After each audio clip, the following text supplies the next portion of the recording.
O rádio é uma TV com imaginação, por isso não morrerá jamais.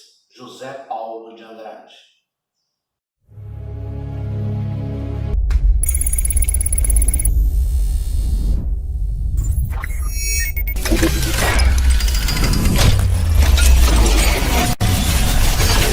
Olá pessoal, bom dia, boa tarde, boa noite, afinal na internet tudo é 24 horas, estamos começando mais um Aqui Tem Conteúdo no canal Silvio Miceli.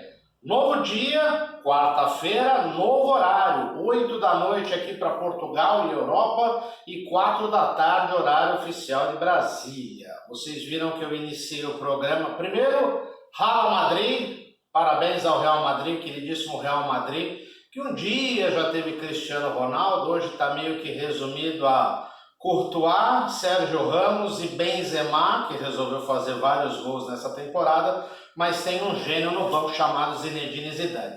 Bom, vocês viram que eu comecei o programa de uma forma diferente, com uma frase, uma singela homenagem nossa ao jornalista José Paulo de Andrade, que faleceu na última sexta-feira, aos 78 anos, em São Paulo. Ele que é o jornalista radialista mais importante do Brasil, paulistano mais importante, porque ninguém impunemente fica 60 anos na mesma empresa e 57 anos na mesma rádio, que 47 anos no mesmo programa no ar, que é o Pulo do Gato. Aí tem aquelas discussões, o Zé Paulo é de direita, o Zé Paulo é de esquerda, o Zé Paulo é de centro, o Zé Paulo é moreteiro. Isso pouco importa, nós estamos vivendo um mundo muito maniqueísta, onde as pessoas ou são de esquerda ou são de direita. A importância do José Paulo de Andrade no radiojornalismo brasileiro é de fundamental importância, e a frase que eu citei no começo pontua muito o que eu também acho do rádio, né? O rádio ele teve sua morte decretada várias vezes quando surgiu a televisão, depois quando surgiu a internet, o rádio está aí. Começou lá com ondas curtas, ondas médias, depois veio para o AM, depois veio para o FM, hoje nós temos aí os podcasts, ou seja, o rádio ele vai se amoldando, porque é o meio de comunicação mais fácil, mais rápido, mais simples, de mais fácil acesso mesmo às populações mais carentes. Então o rádio jamais vai morrer. Ele pode, obviamente, ir passando por várias situações e se adaptando a novos conceitos, né? Hoje você tem web radios aí no mundo inteiro que você, com um clique, você escuta programas de rádio do mundo inteiro, você tem os podcasts e por aí vai. Então o rádio não vai morrer jamais. Zé Paulo, descanse porque você merece. Certamente você já está aí com o Joelmir Betting, imaginando um Jornal da Bandeirante, gente aí no céu, espero que demore bastante tempo, pelo amor de Deus, mas esperando o seu grande companheiro, nosso querido Salomão Esper, que ainda está conosco do alto dos seus 90 anos.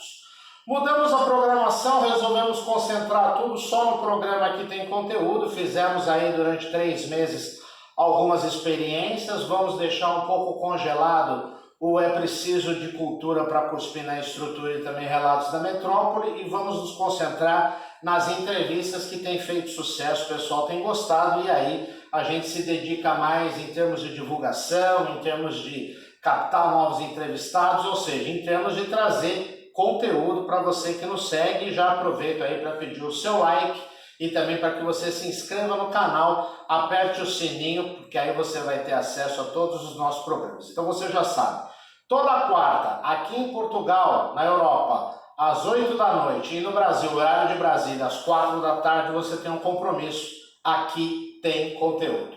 E nesta semana eu trago uma entrevista muito legal com Catarina Barosa. Catarina Barosa, que é aqui de Portugal, uma das referências em publicações sobre liderança, sobre coaching, sobre, enfim, mercado de trabalho, relações trabalhistas, relações humanas. E ela, que é diretora de conteúdo da Tema Central, uma editora que tem publicações importantes, como a maravilhosa revista Líder, não só de qualidade gráfica, como também qualidade nas suas entrevistas. Também realiza o Summit Portugal, o Leadership Summit Portugal, desde 2017, com o apoio do Global Shapers e também Prefeitura de Cascais, sempre discutindo o trabalho do ponto de vista de coaching, mas do ponto de vista da relação humana. E ela vai falar numa entrevista muito legal a respeito de tudo o que se espera dos líderes e dos profissionais do futuro por conta da pandemia do coronavírus. Espero que você goste. Volto a pedir seu like, se inscreva no canal e vamos à entrevista com Catarina Barosa. Muito bem, o canal Silvio Miceli agora conversa com Catarina Barosa, que desde já agradeço a participação, uma das referências aqui em Portugal na realização de eventos, uma série de publicações importantíssimas na área de liderança. Depois nós vamos disponibilizar todos os links para os nossos internautas, mas uma série de publicações na área de liderança, tem um site muito importante, que é o Líder, revista Líder, o Leader Summit, que nós vamos falar a respeito do evento, que eu acho que é o evento de maior importância realizado pela Tema Central, que inclusive tem várias publicações sempre nesse segmento de administração, de gestão de pessoas, não é isso? Catarina, obrigado pela presença. Como tem passado durante a pandemia? Obrigada, Silvio, pelo convite. Tenho passado bem, confinada, mas bem. Não faço a medicação que vocês estão a fazer no Brasil, não sigo os conselhos do Bolsonaro, mas também ainda não foi preciso, não é? Também espero que não seja necessário. Mas sim, mas temos passado bem e este tempo de confinamento também acabou por ser um tempo de desafios, em que foi importante voltar a olhar para todas as coisas que fazemos com outro olhar e acho que nessa medida acho que está a fazer bem a todos, não é? Tirando o mal que faz por via da saúde, o resto acho que é um espicaçar de consciências e um murro no estômago, um empurrão, é uma coisa deste género. Acho que o efeito que a pandemia tem tido. Mas, sim, Silvia, é como disse, assim, de facto, uma das áreas em que nós trabalhamos aqui em Portugal com algum destaque é a área da liderança e, portanto, organizamos eventos sempre em torno deste conceito de liderança. A nossa preocupação fundamental é produzir conhecimento para líderes e nessa medida alinhamos todos os nossos conteúdos e os nossos meios de comunicação de maneira a chegarmos ao máximo número possível de lideranças em Portugal e também fora de Portugal. Na verdade, nós acabamos por ter também muitos acessos de fora do país, de outras geografias que falam português. Pronto, e nessa medida as tecnologias têm ajudado bastante. Mas, de facto, o evento mais relevante que fazemos é a Leadership Summit de Portugal, que fazemos todos os anos desde 2017 e é uma cimeira de liderança que organizamos em conjunto com os Global Shapers do World Economic Forum, do Hub de Lisboa e em parceria com a CIP, que em Portugal é a confederação que junta todas as associações empresariais do país. Portanto, isso permite-nos chegar a um número muito elevado de pessoas, estamos a falar de 150 mil empresas, o que é significativo. E, portanto, é com este grupo que acabamos por fazer, montar os conteúdos. Este ano vai ser muito forte, e vai ser muito forte porque, mais uma vez, a pandemia nos obrigou a diversificar a forma como nós chegamos às pessoas, uma vez que nós não vamos poder encher a sala do Casino de Estoril, só vamos fazer um evento muito exclusivo, muito pequeno para metade da plateia, procuramos soluções que nos permitissem atingir mais pessoas e vamos fazer o evento numa plataforma também digital e estamos a negociar inclusivamente com o Brasil, podermos ter conteúdos que vamos acoplar à Leadership Summit e que vão preencher os coffee break e o almoço, e isso vai nos permitir, ao fim e ao cabo, partilhar este evento com o Brasil e acrescentar, ao fim e ao cabo, pessoas brasileiras que vão responder às nossas perguntas. Essa é a parte digital que na prática todos os eventos acabaram por fazer, portanto, mas o nosso não é integralmente digital, tem uma vertente física, e vamos também lançar em Portugal uma plataforma que nós podemos considerar a Netflix destes conteúdos e dos eventos, que é a Líder TV, Streaming to Inspire, e isso significa que nós vamos poder emitir a Cimeira live no canal e vamos poder depois ter todos os conteúdos trabalhados e editados para serem acedidos on demand. E a ideia deste canal é, mais uma vez, isso mesmo, produzir conhecimento para líderes da atualidade, os líderes do futuro. Talvez este seja o momento em que nós estamos mais a aproximar-nos das futuras lideranças, porque estes são os canais que eles mais usam e mais receptivos estão a eles. Portanto, estamos a falar de um canal onde vamos ter os eventos, onde podemos ter eventos de todas as geografias, não é? Como imagina, vai ser muito fácil ter eventos do Brasil, porque nós vamos poder ser host de eventos e vamos poder ter talks, entrevistas, debates, portanto, tudo com esta ótica da liderança. Mas, Silvio, entretanto, fez-me uma pergunta e eu ainda não me calei. Aliás, na verdade, ainda nem fiz a pergunta, mas é bom, o bate-papo é assim mesmo, e veja só, eu já tive a oportunidade de participar do Leader Summit 2018, 2019, espero também participar de 2020, seja online ou seja presencial, mas enfim.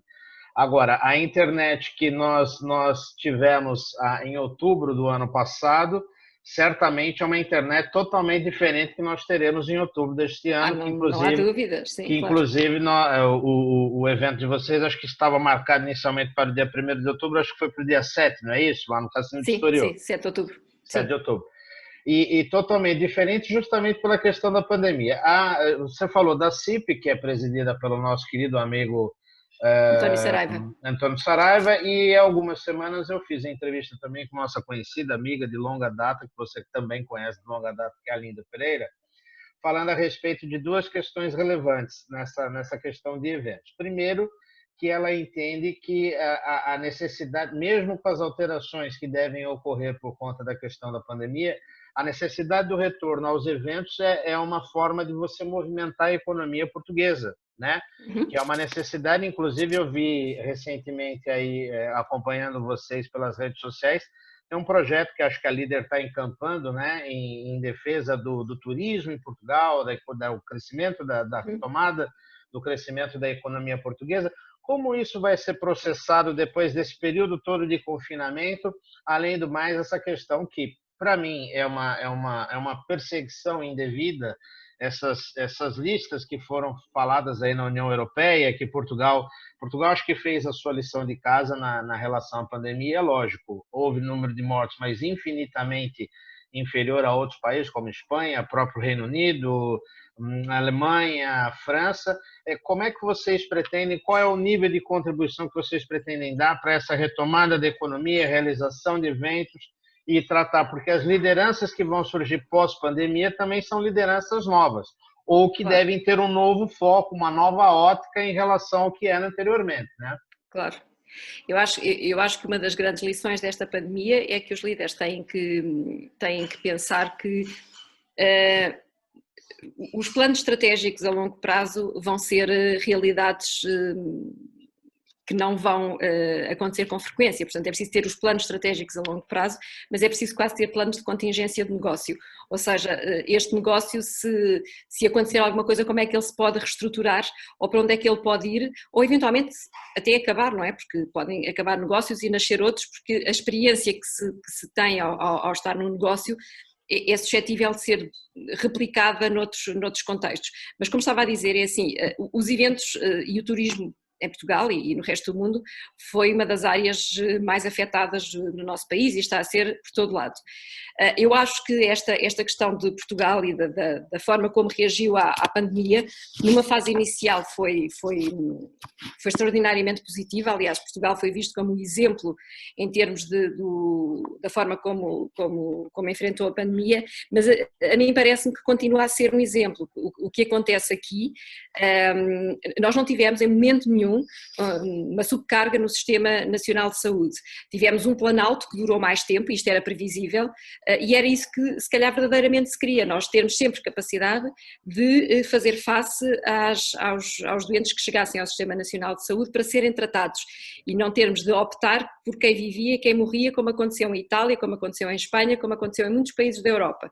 E portanto eu acho que Portugal, relativamente ao que está a acontecer, nomeadamente ser excluído de algumas rotas turísticas pela Grã-Bretanha, o que tem que fazer é combater esta situação com argumentos objetivos, porque foi com base em argumentos objetivos que a Grã-Bretanha decidiu aplicar esta medida. Portugal tem que invocar elementos objetivos que lhe permitam dizer que Portugal é um sítio absolutamente seguro e que os focos que existem da doença são focos absolutamente circunscritos e em sítios que não interferem minimamente no turismo. Estamos a falar do sul de Portugal, que praticamente não tem casos, e o sul de Portugal tem um aeroporto, portanto é muito fácil fazer rotas aéreas para Faro e as pessoas poderem passar férias em segurança. Acima do sul de Portugal temos o Alentejo, que também praticamente não tem casos, portanto eu diria que somos um destino clean and safe. Agora, como é evidente, do ponto de vista estratégico e político, temos a Grécia, temos a Espanha, temos outros países que são concorrentes na área do turismo, que é uma área que efetivamente nos gera muitas receitas e que ajuda imenso a economia, e é por isso que nós decidimos, porque nós nestas situações não podemos ficar à espera que o Estado resolva tudo. O Estado está subcarregado neste momento com as questões de saúde pública, que são as mais urgentes, e com uma crise económica que tem que evitar que ainda se transforme numa situação mais dramática. E portanto eu acho que a iniciativa privada, e estamos a falar de todos a todos os níveis, e nós que trabalhamos na área da comunicação temos esse poder, acho que devemos mobilizar-nos para conseguirmos que o turismo de facto se faça, e aquilo que nós estamos a fazer com a revista Líder é criar um movimento que se chama Ser Feliz em Portugal. Nós já percebemos que receitas do estrangeiro vão ser muito poucas, portanto nós temos que contar com a prata da casa, nós temos que contar com os portugueses e com o dinheiro dos portugueses que não é muito, mas existe, e portanto aquilo que nós vamos fazer, nós estamos a convidar figuras públicas, todos os nossos conselheiros dos grupos estratégicos a experimentarem locais em Portugal, hotéis, e depois a partilharem nas suas redes sociais. Criámos um hashtag que se chama Ser Feliz em Portugal e a ideia é as pessoas partilharem as suas experiências. Isto numa primeira fase. Numa segunda fase vamos lançar o desafio a todos os líderes, independentemente de nós termos a reportagem ou não do espaço, que onde quer que estejam, onde quer que vão, partilhem com os outros que estão a fazer férias em Portugal, ou que foram passar um fim de semana a um sítio, ou que foram àquele restaurante, e partilhem os benefícios que o país pode dar em termos de turísticos. E portanto, isto é uma iniciativa de comunicação, é um movimento, não tem fins lucrativos sequer, portanto é uma parte de responsabilidade social. Nós estamos a envolver os hotéis que não pagam absolutamente nada, portanto as redes hoteleiras podem juntar-se e a única coisa que têm que fazer é receber-nos e nós pagamos as nossas despesas, pagamos as coisas, e nós oferecemos uma reportagem e depois uma exponenciação da audiência sobre a iniciativa. Portanto, é isso que estamos a fazer e eu acho que parece-me que tem que ser esta atitude de todos, não é? Não ficarem à espera que o Estado resolva, mas agarrarem em si e fazerem à sua medida e com a sua dimensão, terem iniciativas para dar a volta ao assunto. Voltando ao Summit que vai acontecer agora em outubro, só que, obviamente, como vocês já fizeram nos outros eventos, vocês sempre divulgam com um ano de antecedência o próximo tema. O tema que vai ser discutido esse ano é a respeito da influência, se a influência é o novo poder. Tivemos que mudar, tivemos que mudar? Silvio. Sim. Mudou? Se entrar agora no nosso site, as perguntas que nós tínhamos feitas para 2020, a partir de março deixaram de fazer sentido, ninguém queria saber nada daquilo que nós estávamos a perguntar. Se a influência era o novo poder. Agora reformulámos essa pergunta e perguntámos se o Covid-19 é o derradeiro influenciador, porque neste momento, se há algum influencer neste mundo, é o vírus, porque é o vírus que tem determinado todos os nossos comportamentos desde fevereiro, março deste ano. Essa é uma pergunta que nós vamos ter efetivamente, em palco, e é a pergunta que vai fechar a cimeira, porque vamos ter dois humoristas que vão ser entrevistados, depois vamos fechar com um momento de piano, mas esses dois humoristas o que fizeram durante a pandemia foi, através do Instagram, ligarem-se às pessoas e, ao fim e ao cabo, tornarem as suas vidas mais leves. E conseguiram com isto que 170 mil portugueses, no último programa deles, assistissem em direto no Instagram, foi um recorde nunca visto, a um programa, ou seja, são dois influencers que foram influenciados pelo Covid e utilizaram ao fim e ao cabo, esse repto para o bem, ao fim e ao cabo, para exercerem a sua função e semearem a sua notoriedade, porque quer um quer outro, estou a referir-me ao Bruno Nogueira e ao Nuno Marco, entretanto que têm uma notoriedade muito, muito, muito relevante no nosso país e portanto são eles que vão fechar a cimeira. Vamos ter o CEO da Fundação Obama, que também confirmou, mas num outro momento do dia. Como ele está nos Estados Unidos e nós este ano optámos por ter só oradores que viessem do espaço europeu, a participação dele vai ser vídeo, portanto vai ser uma talk, mas de qualquer das formas vai dirigir-se ao público da cimeira e vai responder a uma das nossas perguntas. Vai responder à pergunta sobre o medo, porque neste momento se há duas questões que se colocam e que são determinantes, é a questão da confiança e do medo, que são elas que vão articuladamente permitir que se consiga reerguer a economia e reerguer um padrão de vida normal, se é que isso existe. O tal do novo normal, né? O que o pessoal tem chamado de novo normal. Aliás, de uma certa forma, se você me permite a brincadeira, essa mudança de tema, ela complementa, ela cria aquilo que no Brasil nós chamamos de gancho jornalístico, na questão do tema do ano passado, que era se nós estamos, como é que é? Are we going together, né? Estamos todos juntos. E como é que estamos todos juntos agora com o Covid? Essa é a grande questão que vai ser levantada. Eu acho que, curiosamente, a situação que vivemos respondeu à nossa pergunta do ano passado, porque é um momento histórico, nós estamos todos, no mundo inteiro, a viver a mesma coisa ao mesmo tempo. Portanto, isto é claramente um desafio à humanidade para se unir, porque penso que este combate à pandemia não se fará de uma forma segmentada, ou seja, não se fará com países a terem atitudes protecionistas relativamente às suas populações e a esquecerem que estão integrados num mundo global. Não se faz com atitudes como, por exemplo, os Estados Unidos têm tido de culpabilizar a China pela existência do vírus, se bem que obviamente há responsabilidades, mas não é o momento de as apurar, parece-me a mim, este é o momento de encontrar a cura, é o momento de encontrar a proteção para as populações e também não é o momento dos Estados Unidos, por exemplo, comprarem todas as vacinas ou comprarem todos os medicamentos e esquecerem-se que existe mais mundo para além dos Estados Unidos. Portanto, isto é um repto à humanidade para se unir, portanto, não há maneira de combater um vírus que é uma pandemia, que é pandémico, não é? Como o nome diz, é pan, é global, abarca tudo, tem o dom da ubiquidade, não é? Eu acho que está quase a competir com Deus. Portanto, não há outra maneira de combater este vírus senão de uma forma global e estarmos todos juntos. Não é fácil, como é evidente, porque depois a humanidade divide-se nos detalhes, mas pronto, mas é também a sua singularidade, não é? Os detalhes são a singularidade dos homens, mas devem ser articulados. Que na verdade... A visão da globalização é um bocado romântica também, não é? Esta ideia de sermos todos globais e únicos é romântico só. Apesar que a globalização ela está mais, assim, por conta inclusive da pandemia, a globalização de uma certa forma ela está mais viva do que nunca. Agora, a grande questão é que o coronavírus viva, mas também pode morrer. Também, repare, os Estados começaram a perceber que têm que ser autossuficientes relativamente a alguns aspectos fundamentais, nomeadamente à satisfação das necessidades básicas, não é? Portanto, não podemos estar dependentes para vivermos e para satisfazermos as nossas necessidades das importações do Oriente.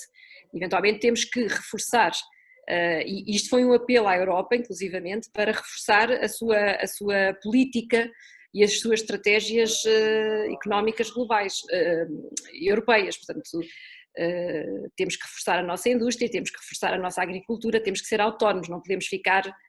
Não podemos ter um país como Portugal esteve em suspenso relativamente à utilização de máscaras, com a Direção-Geral de Saúde a dizer que as máscaras não eram indicadas, e isto só porque na verdade não havia máscaras, porque se a Direção-Geral de Saúde dissesse que era preciso máscaras, não havia máscaras, porque a China não estava a fornecer as máscaras. Portanto, Portugal já tem capacidade.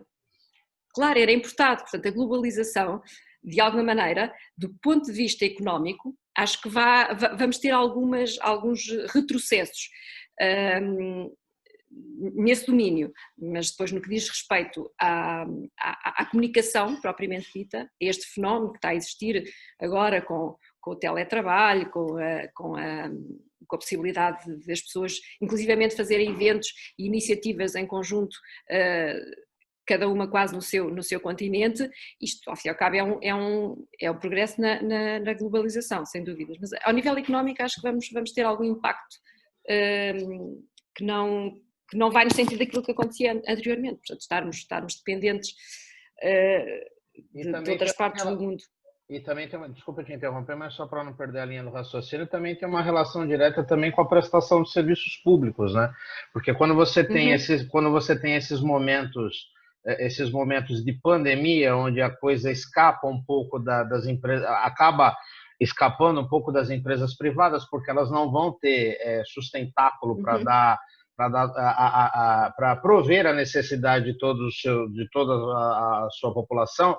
Então aí você tem a necessidade muitas vezes de fortalecer o serviço público na prestação de saúde, de prestação de segurança, a prestação de ensino, que até você brincou no começo com a questão lá do presidente do Brasil, Bolsonaro, porque infelizmente a questão do coronavírus, mesmo seja no Brasil, seja nos Estados Unidos, acabou tendo um uso muito mais político do que efetivamente no combate da pandemia, como boa parte da Europa, acredito que a Europa na sua totalidade, boa parte da América do Sul e boa parte da Ásia também combateu, não é verdade? Claro. Sabe que eu entrevistei o Gilles Lipovetsky, que é o filósofo francês, que se calhar, não sei se o Silvio conhece ou já ouviu falar, ele vai ser a nossa grande entrevista na próxima edição, e ele falava exatamente nisso. A grande diferença, se calhar, entre a Europa, ou a forma como a Europa reagiu à pandemia, e os países mais ao Oriente, ou a própria América do Norte e a América do Sul, tem a ver também com a evolução civilizacional e com a evolução do indivíduo em si. O indivíduo mais habituado a pensar e a pôr em causa como as coisas acontecem mais na Europa, e como o ensino, inclusivamente, é estruturado na Europa, quando vê um chefe de Estado... O viver em sociedade na Europa é diferente do comportamento egoísta que existe em outras regiões do mundo. E não é só a forma como escrutinam e como analisam as palavras dos seus políticos. Eventualmente na Europa, os políticos são mais escrutinados e as suas palavras são postas em causa. Ou seja, é mais difícil que regimes populistas entrem nesta esfera europeia. Isso já não acontece nem na América do Sul, nem na América do Norte, nem na Rússia, nem ao Oriente, com a China, portanto, onde são democracias, na China não, mas a América é uma democracia e vai ser sempre uma democracia inabalável porque as estruturas controlam-se entre elas, mas há campo para crescerem populistas e para haver presidentes que podem destruir muito do trabalho que foi feito, porque são pessoas que não estão a ouvir a ciência, que não conseguem ouvir absolutamente mais nada para além dos seus próprios pensamentos. E o que eu acho que o homem civilizado e aquilo que a Europa tem de diferente é que o homem é ensinado e é preparado para pensar por si e para pôr em causa o que houve. Portanto, eu acho que o que acontece no Brasil é um bocadinho isso também. A população precisa de ser ajudada a evoluir do ponto de vista educacional, não, e pronto, de facto, depois enquanto houver necessidades básicas, muitas para satisfazer, como é evidente, o populismo tem sempre ali um campo de florescimento possível, não é? Porque acenam como a cenoura e as pessoas voltam neles, portanto é o que se passa, parece-me a mim. Mas pronto, com isto tudo eu estou a dizer que gosto de ser europeia, mas na verdade é verdade. Na verdade acho que a Europa tem a questão da segurança, tem a questão da sua história, tem a questão desta consciência individual muito, muito arraigada, mas não quer dizer que não faça asneiras.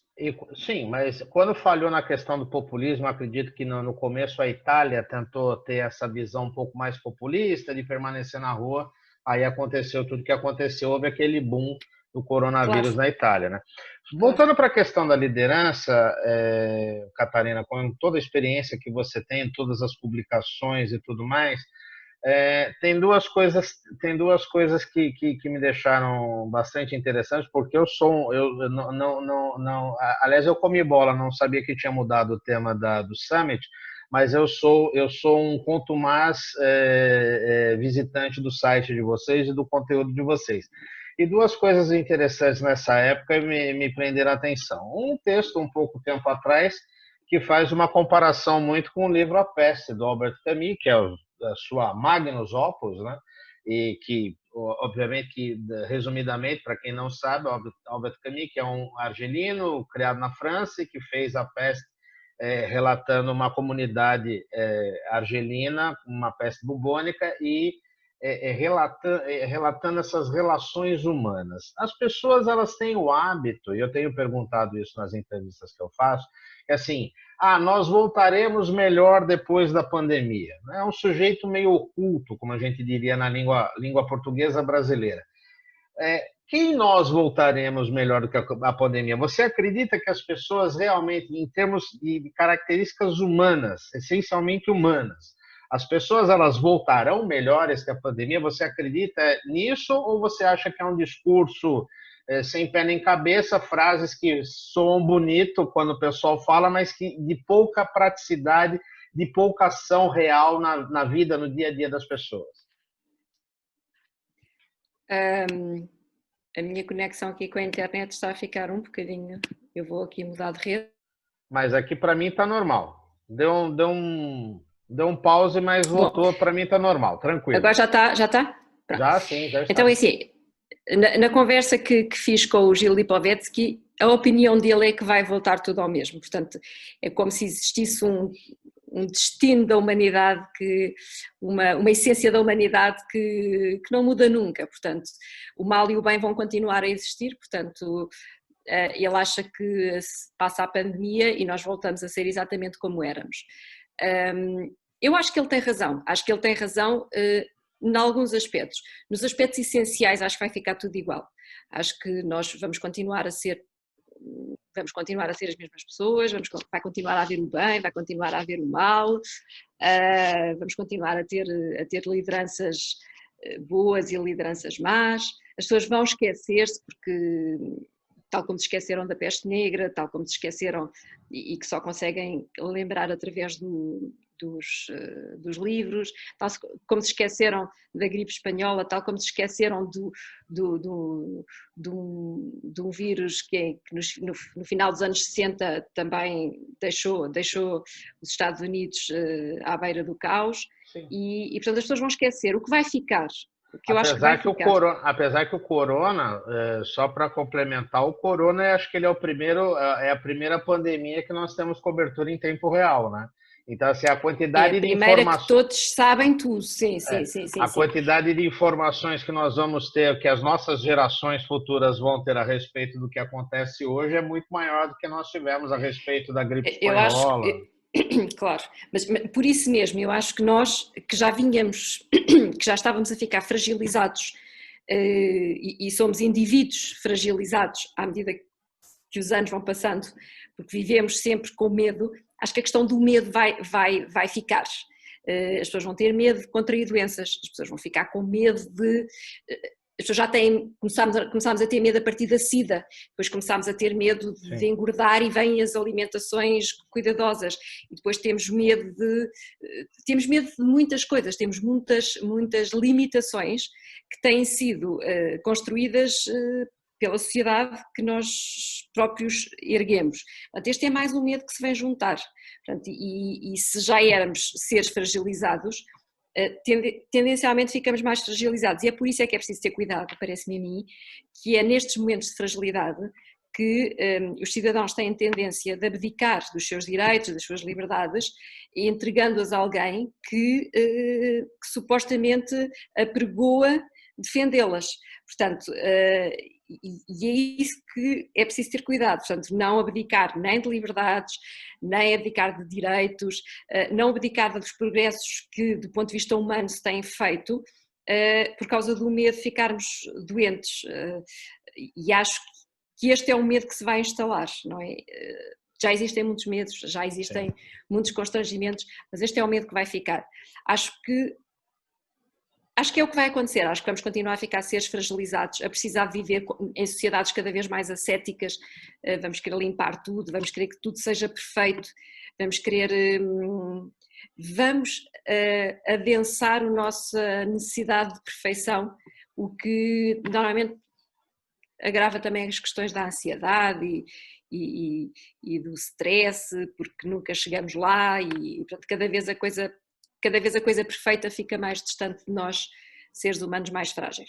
E portanto, é preciso ter consciência disso e eventualmente não nos deixarmos sucumbir por esse medo e continuarmos a fazer a nossa caminhada civilizacional.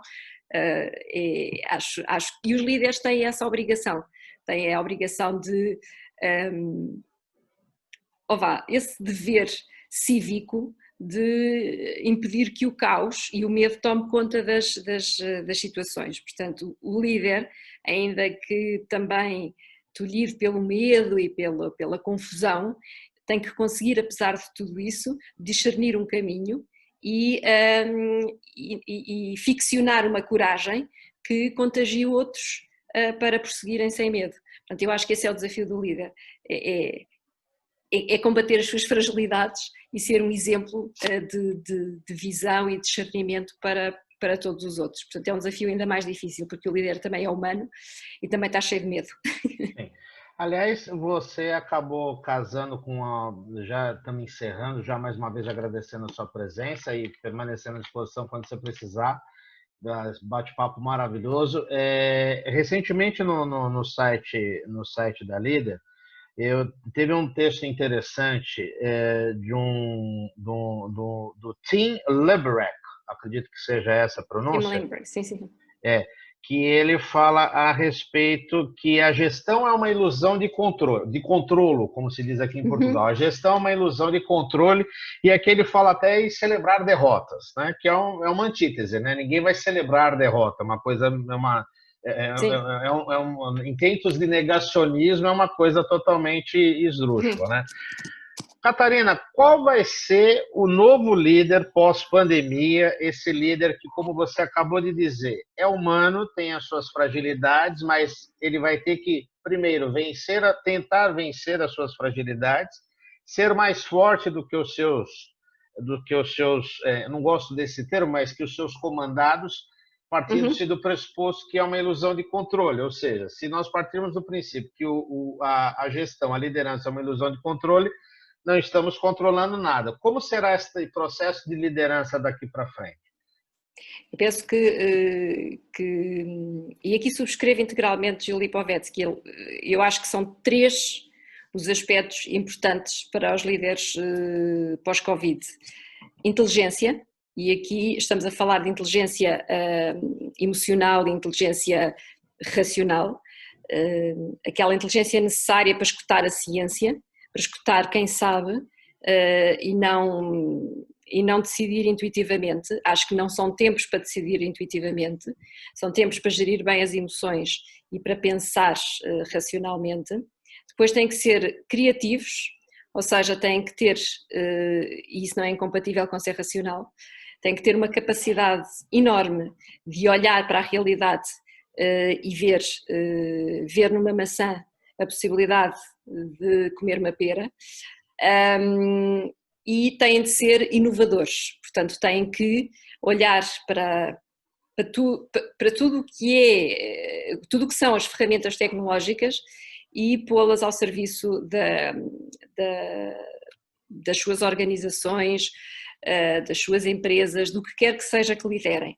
Mas estas três características, a inteligência, a criatividade e a inovação, são de facto aquelas que me parece que têm de ficar e que vão ficar para o futuro, porque vai ser sempre um líder que vai ficar com esta marca na memória, aquela marca que nos diz que se calhar amanhã, tudo o que eu pensei para amanhã não vai poder acontecer. Portanto, eu tenho de me preparar para viver caminhar nessa neblina e não parar. Portanto, é caminhar às escuras, basicamente.